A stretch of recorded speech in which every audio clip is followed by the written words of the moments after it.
Tous les aliments et les eaux destinés à la consommation humaine devraient suivre des analyses microbiologiques et biochimiques pour être destinés à la consommation.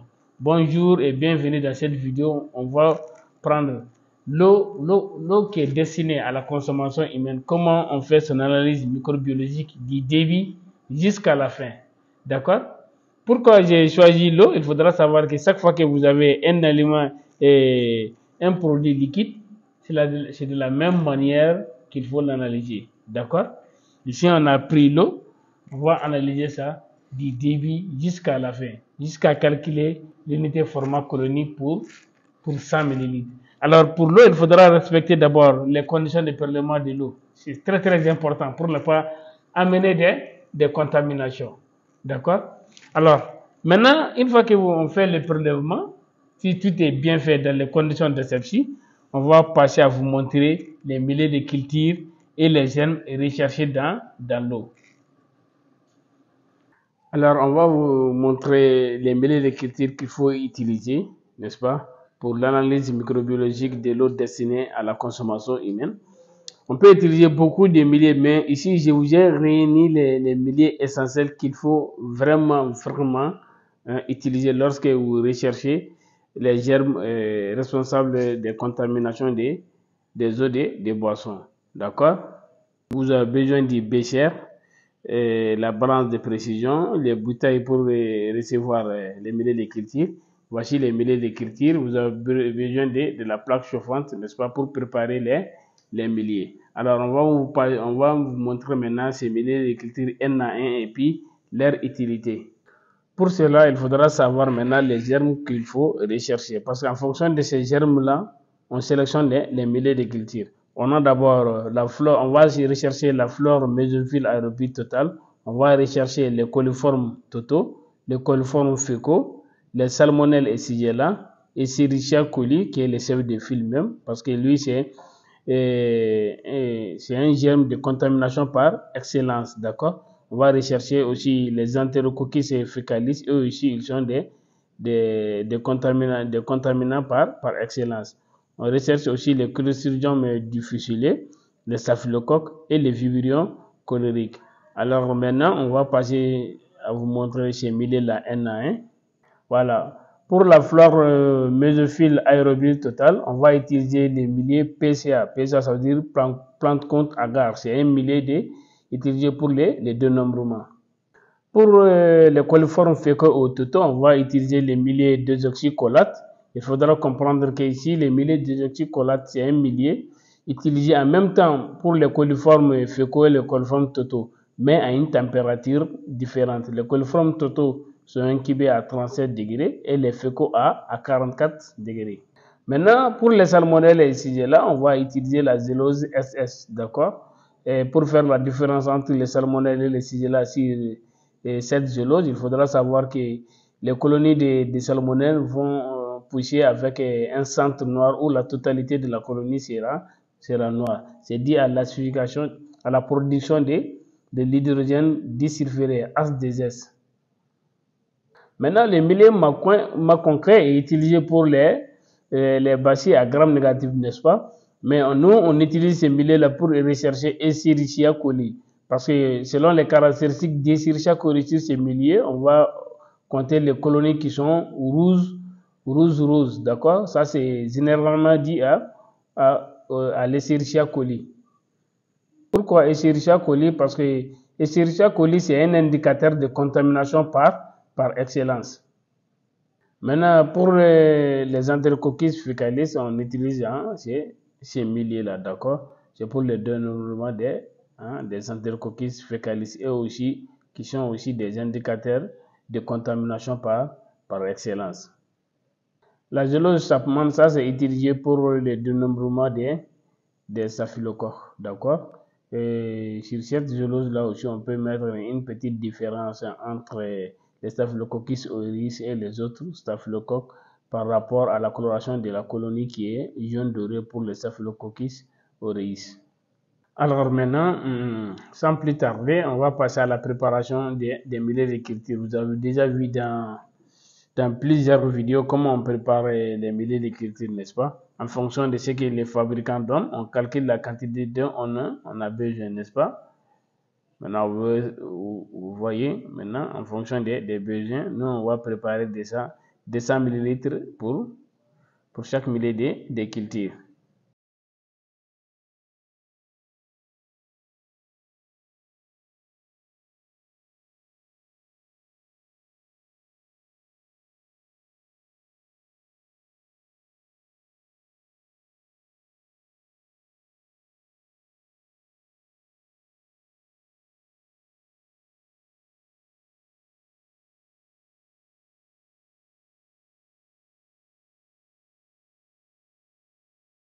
Maintenant, ce qu'il faut savoir sur ces milliers de cultures, il y a d'autres qui sont à stériliser, il y a d'autres qui ne sont pas à stériliser, d'accord?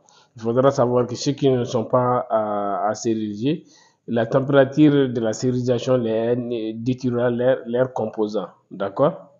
L'objectif de la stérilisation aussi, il faut savoir que ici, ça dépend des caractéristiques des milliers de cultures et l'objectif qu'on a à faire avec les milliers de cultures.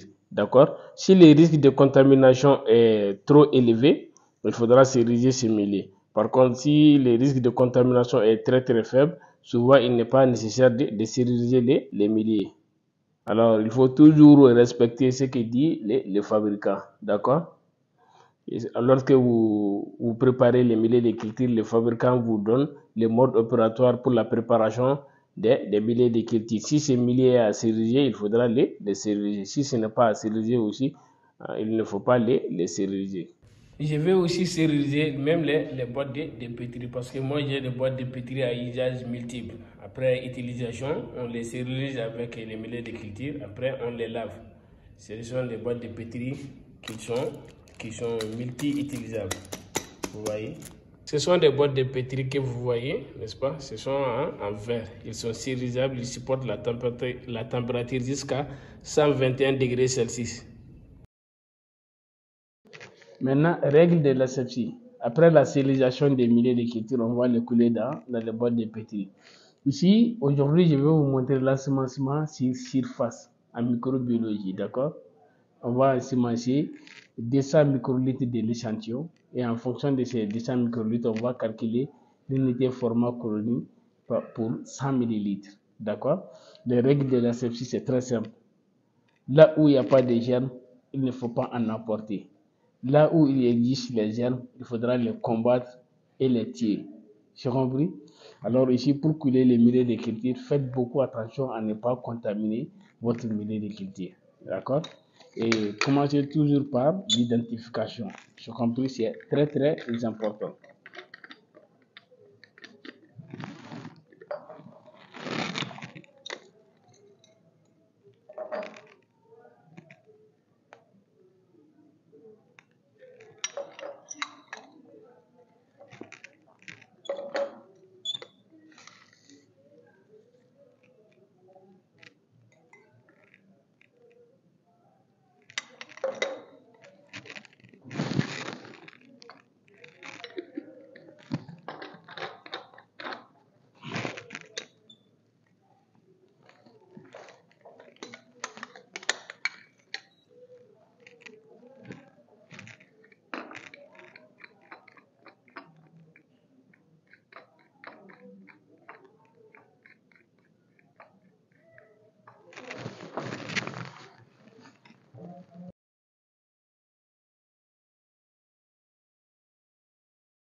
Alors maintenant, on va attendre la solidification des milliers pour commencer à faire l'ensemencement.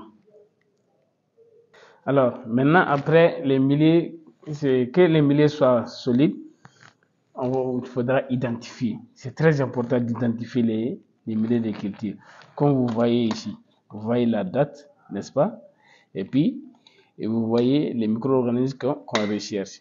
Vous voyez, n'est-ce pas? Ici, je vais utiliser deux boîtes. Pourquoi? Si je trouve le nombre de colonies des deux boîtes, je vais avoir la moyenne d'une seule boîte. Dans le cas contraire, utilisez seulement une boîte pour pour chaque micro-organisme, c'est largement suffisant lorsque vous travaillez dans les conditions d'asepsie. D'accord? Une seule boîte, c'est largement suffisant. Et la deuxième boîte, ce n'est que pour le contrôle de qualité. D'accord? Alors, ici, avant de commencer à travailler, ici, là, je vais juste écrire T. Regardez ici, je vais écrire T, c'est-à-dire que c'est la boîte témoin. C'est cette boîte-là qui va témoigner de la stérilité de mon milieu. D'accord? Et regardez, vous ouvrez la boîte ici comme ça.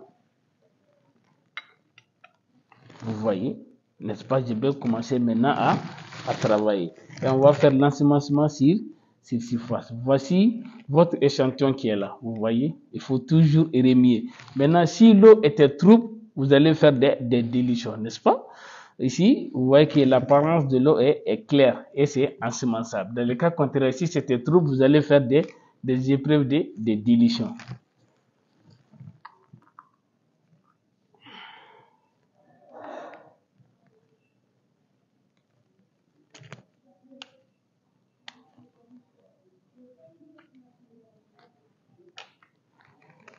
Alors, faites beaucoup attention. Vous allez prendre les millilitres maintenant. Vous prenez 200 microlitres. Vous voyez.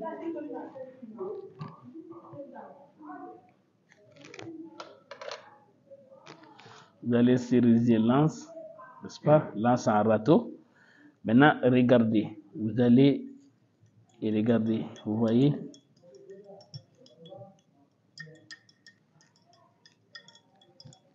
Toujours à côté du bec benzène. Vous allez étaler par râteau. D'accord? Maintenant, vous allez fermer.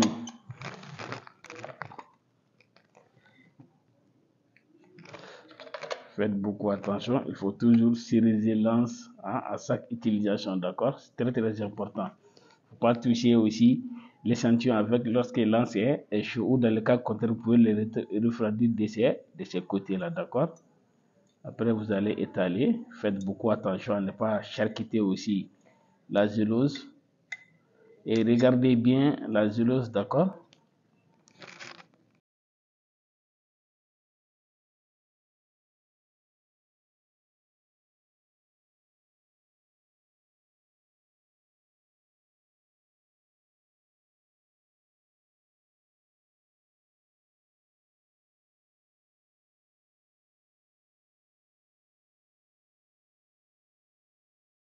Maintenant, après avoir fini d'ensemencer, je vais juste fermer la boîte témoin.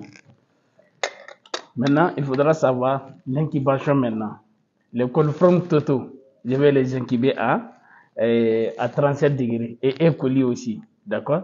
Ça veut dire qu'on les stimule par rapport à la température du corps, n'est-ce pas? Si ces germes-là sont capables de se multiplier à la température du corps qu'on a, n'est-ce pas? Les coliformes fécaux à 44 degrés et les enterococcus, je vais les incuber à 44 degrés, d'accord? Et les Chapman aussi pour les staphylocoques, je les incube à 37. Maintenant, je vous résume. La fleur mésophile aussi, je vais les incuber à 37 degrés. D'accord? Fleur mésophile et E. coli, staphylocoque, et puis les coliformes totaux, je les incube à 37. D'accord? Par contre, les 44, je vais mettre d'abord les désoxy, n'est-ce pas? Qui est utilisé aussi pour les coliformes fécaux, n'est-ce pas? Mais je vais les mettre à 44. Je vous ai dit ici que le désoxycholate est utilisé pour les coliformes fécaux et totaux, mais à une température différente, d'accord? Et les enterococcus aussi, je vais les incuber à 44 pendant 24 heures.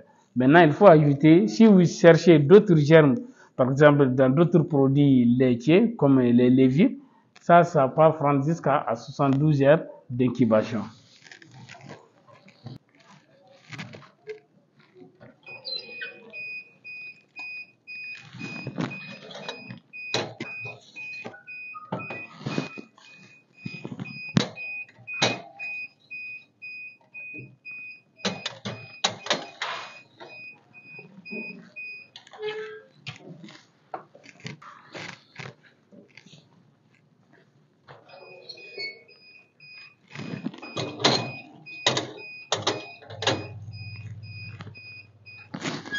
Alors, on va attendre 24 heures pour faire les dénombrements. Ainsi, on va calculer l'unité format colonie par 100 ml. D'accord? Déjà, je connais la quantité que j'ai ensemencée et je connais la quantité de l'échantillon. D'accord? Et vous avez vu les milliers qu'on a utilisés. Et selon la température. Respectez ces conditions-là, les conditions d'incubation et les temps d'incubation. Alors, à demain pour... Maintenant, voici à 24 heures la culture. D'accord? On va faire les dénombrements. Après les dénombrements, on va calculer maintenant l'unité format colonie par millilitre et par 100 millilitres. C'est du calcul qui est très simple. Maintenant, ici, qu'est-ce qu'on va faire? L'examen macroscopique des colonies d'abord. Ici, on a la boîte de pétri qui est remplie supérieure à 300 colonies. Il faudra penser à faire alors les séries de dilution. C'est ça que je vous ai dit. Souvent, on peut avoir de l'eau qui a l'aspect limpide, mais lorsque vous ensemencez sur les mêlées de culture, vous allez avoir beaucoup de colonies. Si le nombre de colonies sont supérieurs à 300 colonies dans la boîte, ça veut dire qu'il faudra penser à faire la dilution. D'accord? On va compter d'abord le nombre de colonies dans la boîte et puis on va passer à faire le calcul de l'unité format colonie par millilitre.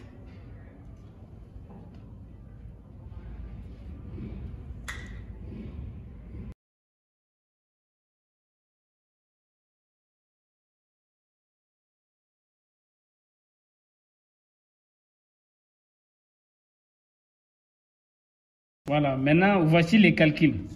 Soit vous allez calculer l'unité format colonie par millilitre ou l'unité format colonie pour 100 millilitres. Au lieu de millilitres ici, c'est 100 millilitres. D'accord? Maintenant, ça c'est la formule sans la dilution, parce qu'ici on n'a pas utilisé une dilution pour la culture, n'est-ce pas? Ça c'est la formule lorsque vous avez utilisé une dilution. D'accord? On va arriver à donner l'exemple pour le cas de la dilution.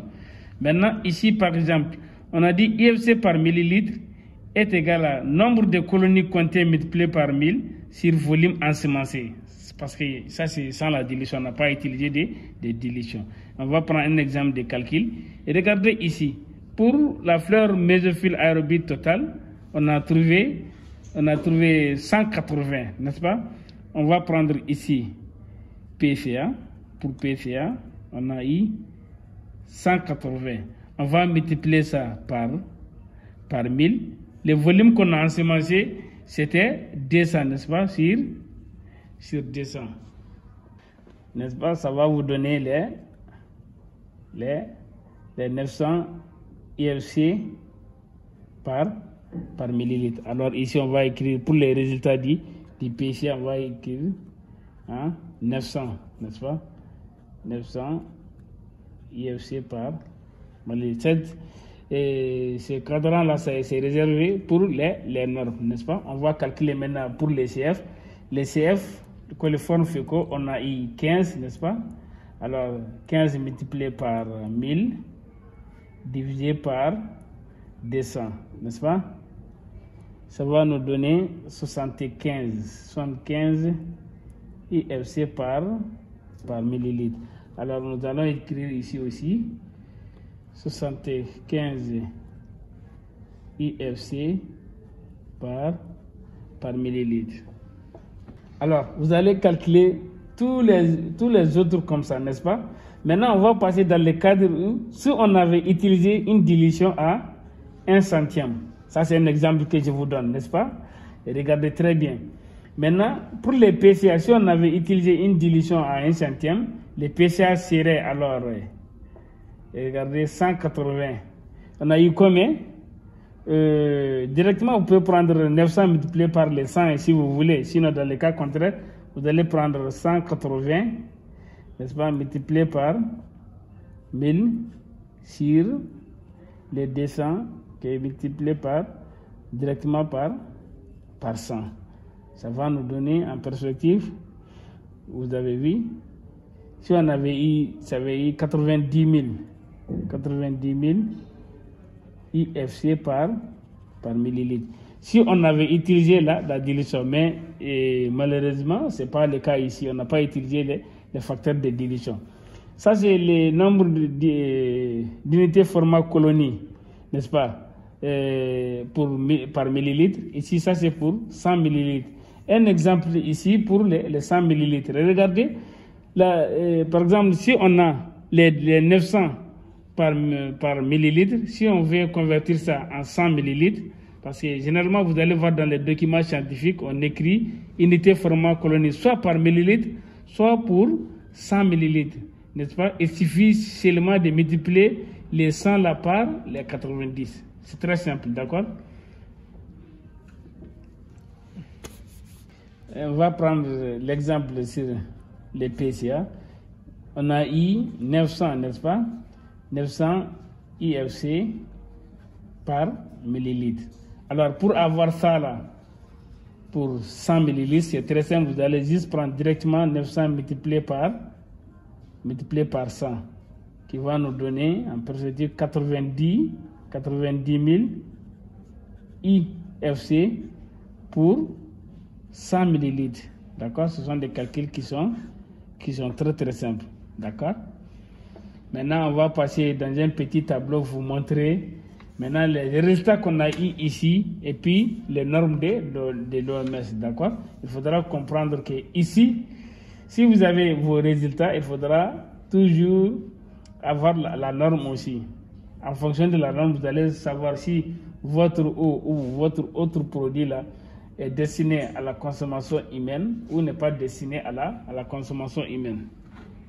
Voilà, concernant les normes, voici les tableaux d'interprétation. Vous devrez créer une partie où vous devrez écrire votre résultat, n'est-ce pas?